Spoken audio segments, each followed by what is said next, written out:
VS कौन सा था, एचआईवी का फैमिली कौन सा था? फिर नेक्स्ट क्या हुआ था उसमें मेन प्रोसेस?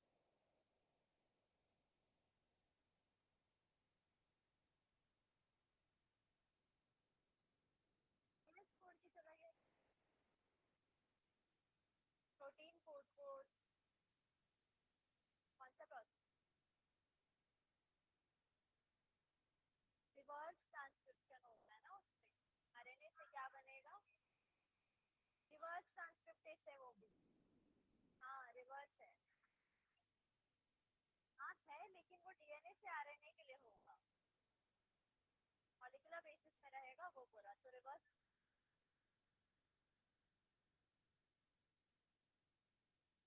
ठीक है, हो गया है। क्या आगे क्या हुआ था?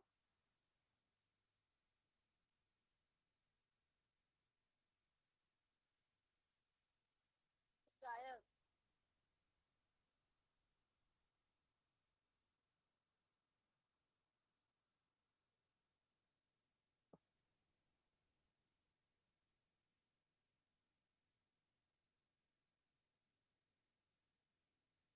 छोड़ो,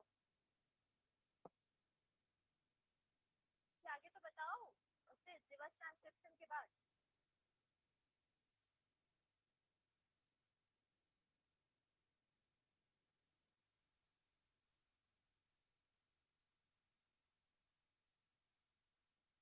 तो लिखने बोली थी, बस उतना भी नहीं हुआ।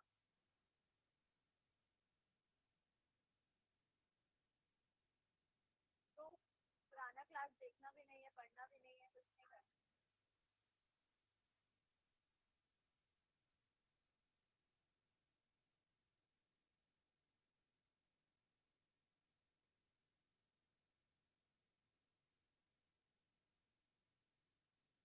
ये लाइफ साइकिल ऑफ एचआईवी शायद है, कल रात को या परसों रात को याद है मेरे को। कल रात या परसों रात को, मेरे को भी याद नहीं। कैंसर वाला बीच का गायब हो गया। छोड़ो, कैंसर का देखो। हाँ वो गायब हो गया बीच का। ये देखो, खुद ही देखो।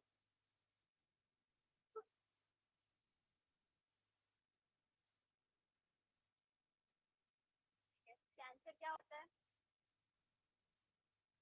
कैंसर, हाँ कैसा डिसीज होता है?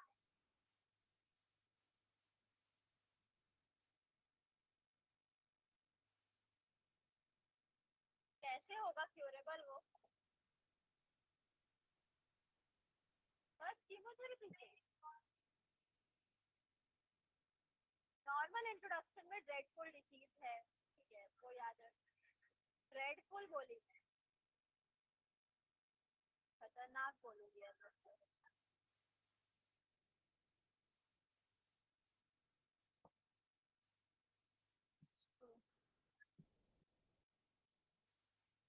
हो गया बस। कैंसर के सेल्स क्या रहेंगे? नॉर्मल कैंसर सेल्स को पढ़ेंगे आगे उसको। उसके पहले ट्यूमर का देख लो कि ट्यूमर दो टाइप का होता है। ट्यूमर मतलब मास ऑफ सेल, यानी कि सेल का मास जो रहेगा वो है। तो टाइप्स ऑफ ट्यूमर में दो टाइप का ट्यूमर है हमारा, कौन सा? बिनाइन और मैलिग्नेंट। और थोड़ा आराम से आ जाते तो पहले नहीं निकलना हुआ।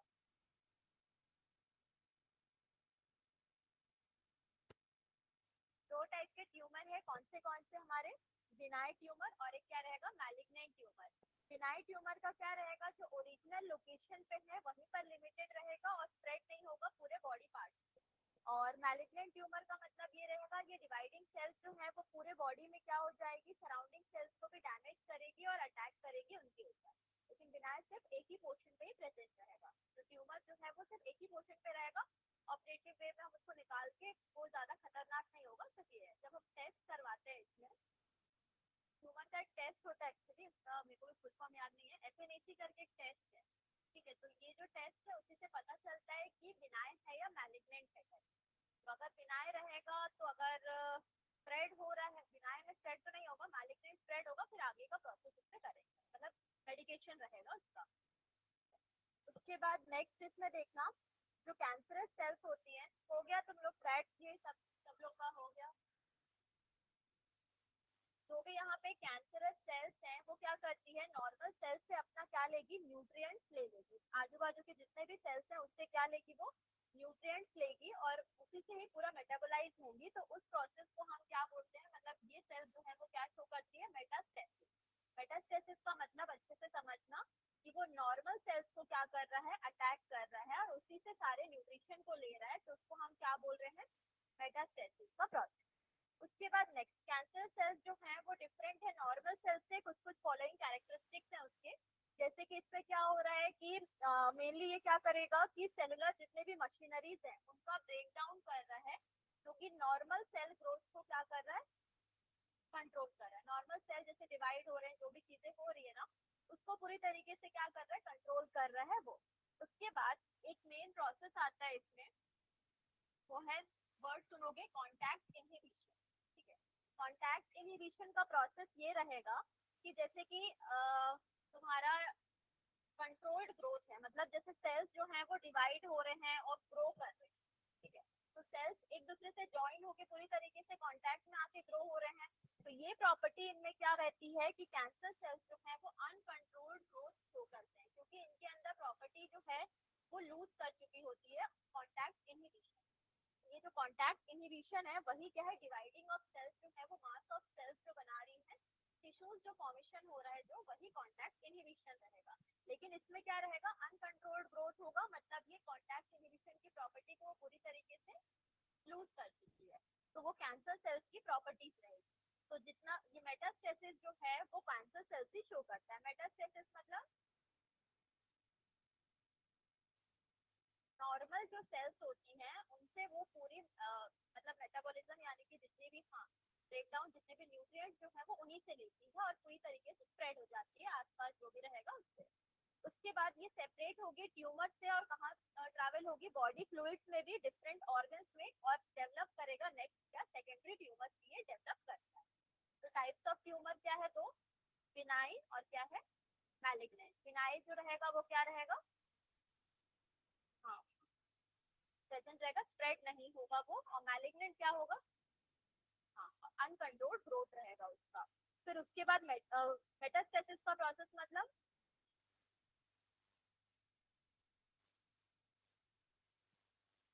हाँ, कैंसर सेल्स जो है वो न्यूट्रिएंट्स लेगी किससे, नॉर्मल सेल्स से, तो उसको हम क्या बोलेंगे, मेटास्टेसिस का प्रोसेस। फिर कैंसर सेल्स में क्या नहीं होता, कॉन्टैक्ट इनहिबिशन नहीं होता है। कॉन्टैक्ट इनहिबिशन मतलब जो डिफरेंशिएटेड ग्रोथ हो रहा है हमारा वो जो है वो मतलब अनकंट्रोल्ड हो जाता है, तो वो लूज कर चुकी होती है कॉन्टैक्ट इनहिबिशन की प्रॉपर्टीज को। तो मेटास्टेसिस जो है वो पूरा कैंसरस सेल्स जो है वो शो करता है। उसके बाद ये देख लो कि यहाँ क्या दिया है, जैसे कि म्यूटेशन हो रहा है सबसे पहले सेल का। म्यूटेशन होने के बाद ये माइक्रोस्कोपिक वे में दिख रहा है, उसके बाद धीरे धीरे लम्प्स बनना शुरू होगी, जो ट्यूमर का फॉर्मेशन हो रहा है। तो कैंसर जो है वो क्या हो जाएगा, लम्प की तरह फील होने लगेगा। उसके बाद ये स्प्रेड होगा पूरे ओरिजिनल साइट से, जितने भी आजू बाजू के जो भी टिश्यूज, सराउंडिंग टिश्यूज है, वहां पर वो ट्रांसफर हो जाएगी। फिर दूसरे बॉडी पार्ट में भी क्या हो जाएगा, वो ट्रांसफर हो जाएगा। तो ये पूरा कैंसरस सेल का ग्रोथ रहेगा, वो धीरे से ही स्टार्ट होगा लेकिन बहुत जल्दी क्या करेगा, पूरी जगह में स्प्रेड हो जाएगा। टाइप्स ऑफ कैंसर में देखना, carcinoma, sarcoma, leukaemia, lymphoma, myeloma और ब्रेन और स्पाइनल कॉर्ड ट्यूमर रहेगा। क्या हुआ, ट्यूमर दो टाइप का है ना, तो बिनाइन ट्यूमर जो रहेगा वो ग्रोथ नहीं करेगा, लेकिन जो मैलिग्नेंट है वो कैंसरस नॉर्मल रहेगा। ये मैलिग्नेंट, हाँ, क्योंकि वो अनकंट्रोल्ड ग्रोथ शो कर रहा है,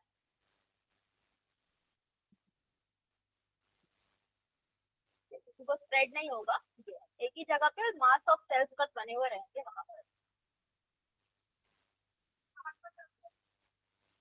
हाँ, हाँ, तो वही है, वो बिनाइन ट्यूमर ही रहता है। कहीं पर भी जो भी प्रेजेंट होगा वो बिनाइन ट्यूमर है जो स्प्रेड नहीं हो रहा है वहां पर। ठीक है, उसके बाद कार्सिनोमा, सार्कोमा, ल्यूकेमिया, लिम्फोमा, अच्छा, ब्रेन और स्पाइनल कॉर्ड ट्यूमर समझ में आया, वहां पर प्रेजेंट होगा। माइलोमा का एक्चुअली जो स्किन वाला पोर्शन रहता है ना, हाँ, बोन या स्किन, बोन नहीं, सॉरी, सार्कोमा का बोन और मसल्स वगैरह का रहता है। ल्यूकेमिया का जो ब्लड कैंसर वगैरह रहता है वो ल्यूकेमिया।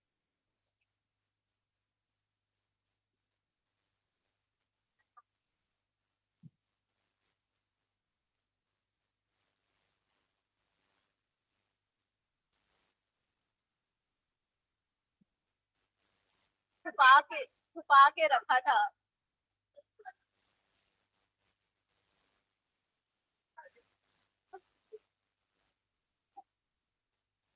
हो गया।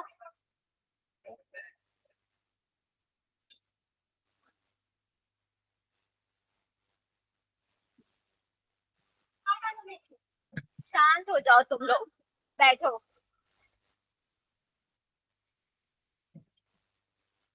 हाँ जाओ।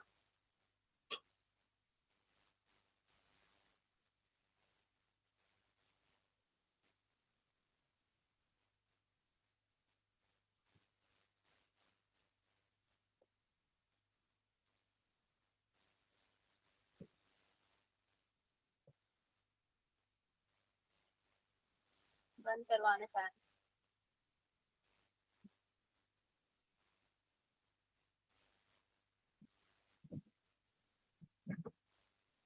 हो गया, सेटल हो गए। कार्सिनोमा का देख लेना कि कार्सिनोमा मतलब क्या होता है, जितने भी एपिथेलियल टिश्यूज की लाइनिंग होगी वहां पे कैंसर सेल्स डेवलप होंगे। सार्कोमा का बोन और मसल्स में डेवलप होगा। उसके बाद ल्यूकेमिया का ब्लड कैंसर जो रहता है नॉर्मली रेड ब्लड सेल्स वगैरह में, तो वहां पर बोन मैरो वाले पोर्शन पे। लिम्फोमा का जितने भी लिम्फ नोड्स है वहां पर कैंसर सेल्स डेवलप होंगे। और माइलोमा का ना प्लाज्मा है, हाँ प्लाज्मा जहाँ पे रहेगा, प्लाज्मा में क्या होगा, कैंसरस सेल्स डेवलप होंगे, तो वो क्या रहेगा, माइलोमा। कार्सिनोमा क्या था, सब गायब। हाँ एपिथेलियल टिश्यूज का। उसके बाद सार्कोमा बोन्स एंड मसल्स रहेगा, बोन्स एंड मसल्स। हाँ। उसके बाद ल्यूकेमिया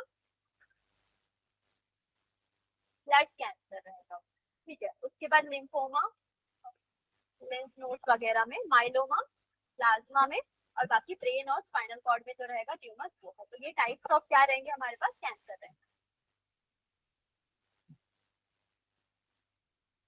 कॉजेस क्या क्या रहेंगे कैंसर में, जो कॉज करता है उसे हम क्या बोलते हैं, कार्सिनोजेंस बोलते हैं, जो कि नॉर्मल सेल्स को कैंसर सेल्स में बनाती है, ट्रांसफॉर्म करती है।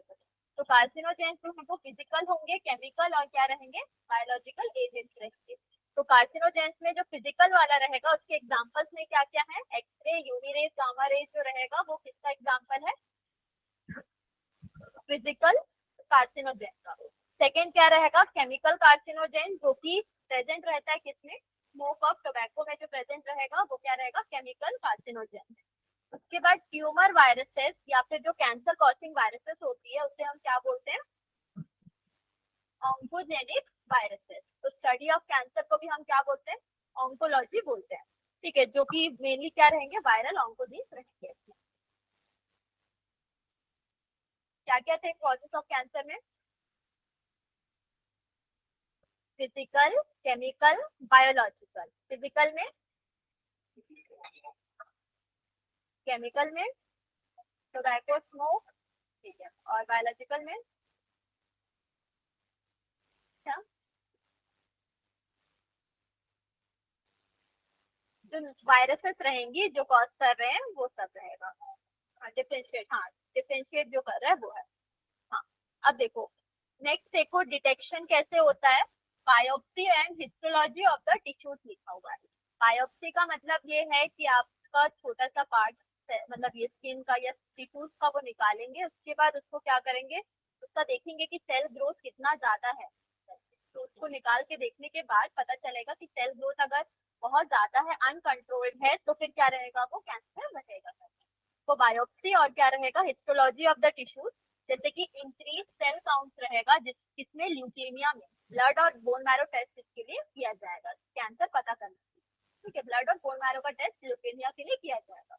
उसके बाद नेक्स्ट आता है रेडियोग्राफी, एमआरआई रहेगा, और एक क्या रहेगा, सीटी रहेगा। ये तीनों भी क्या कर रहे हैं, डिटेक्शन के लिए यूज कर रहे हैं। उसके बाद नेक्स्ट, कुछ कैंसर्स में क्या रहता है, यूज हो रहा है क्या का, एंटीबॉडीज अगेंस्ट कैंसर स्पेसिफिक जो एंटीजेंस है उसके लिए। तो इसके लिए जीन्स को क्या करते हैं हम लोग, डिटेक्ट, मतलब इसमें मेनली बायोलॉजिकली क्या रहता है, जीन्स को डिटेक्ट करना, जिसकी फैमिली हिस्ट्री है इसकी, तो उसको डिटेक्ट करेंगे कि इसका कैंसरस है या नहीं है करके।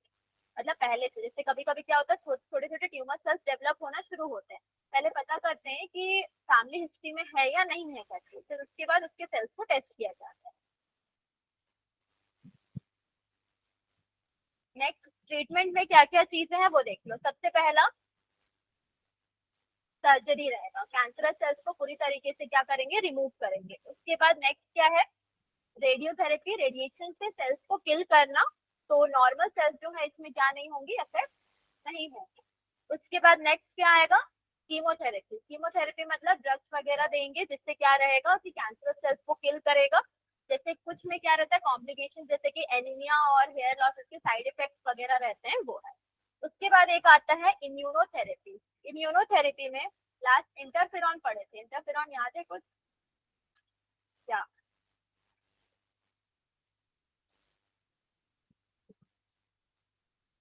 क्या है?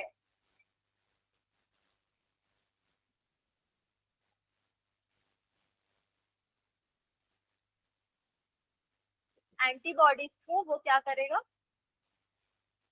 हाँ, ताकि वो प्रोटीनेशियस नेचर का रहता है, इंटरफेरॉन जो है वो उसको स्टिमुलेट करेंगे ताकि वो एंटीजन के अगेंस्ट वर्क कर सके।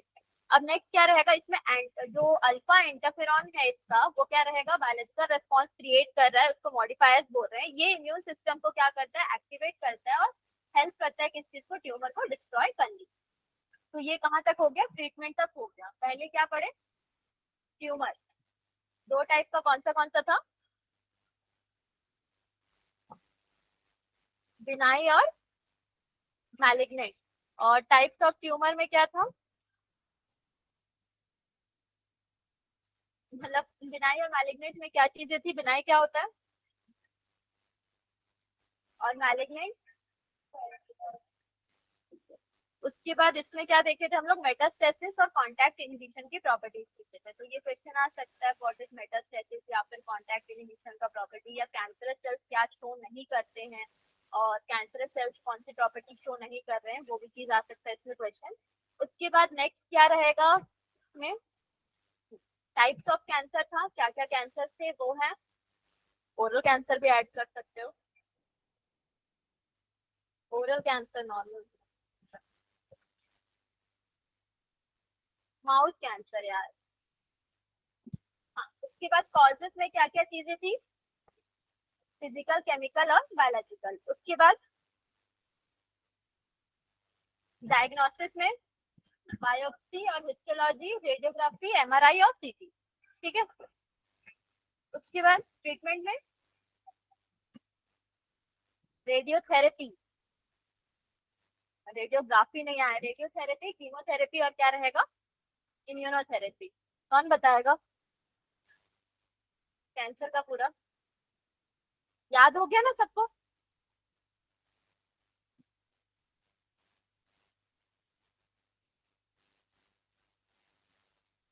और वायरसेस कौन से रहते हैं कैंसर के लिए, ऑन्कोजेनिक वायरसेस जो पढ़ रहे थे, वायरल ऑन्कोजेनिक थे, ऑन्कोजेनिक वायरसेस। और नहीं, मैं बोल रही हूँ और क्या क्या चीजें हैं करके। हाँ, टाइप्स ऑफ कार्सिनोजेन जो रहेगा वो क्या क्या रहेंगे, फिजिकल में कौन सा रहेगा, केमिकल में और बायोलॉजिकल में और उसके बाद नेक्स्ट ट्रीटमेंट, ट्रीटमेंट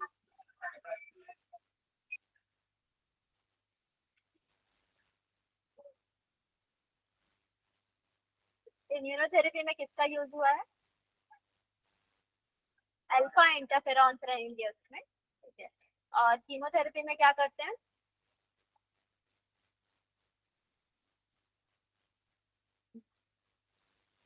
ठीक है। हो गया ना कैंसर का पूरा, इतना को अच्छे से बना के लिख लोगे। नेक्स्ट देख लेना ड्रग एब्यूज का। तो हाँ, ड्रग एब्यूज में नॉर्मल कौन से आते हैं, कैनाबिनॉइड्स है, ओपियोइड्स हो गया, कोका अल्कलॉइड्स हो गए, और बाकी और भी ड्रग्स हैं जैसे कि बार्बिट्रेट्स है, एम्फेटामाइंस है, बेंजोडाइazepines है, और लाइसर्जिक एसिड और डाइथाइलामाइड जो है, ये भी सारे जो है वो ड्रग्स के नाम है जो present। तो इसमें हम लोग कैनाबिनॉइड्स, ओपियोइड्स और अल्कलॉइड्स तो पढ़ेंगे ही। ठीक है। तो ओपियोइड्स का इसका मैं एक डायग्राम रखती हूँ जिसको पढ़ लेते हैं।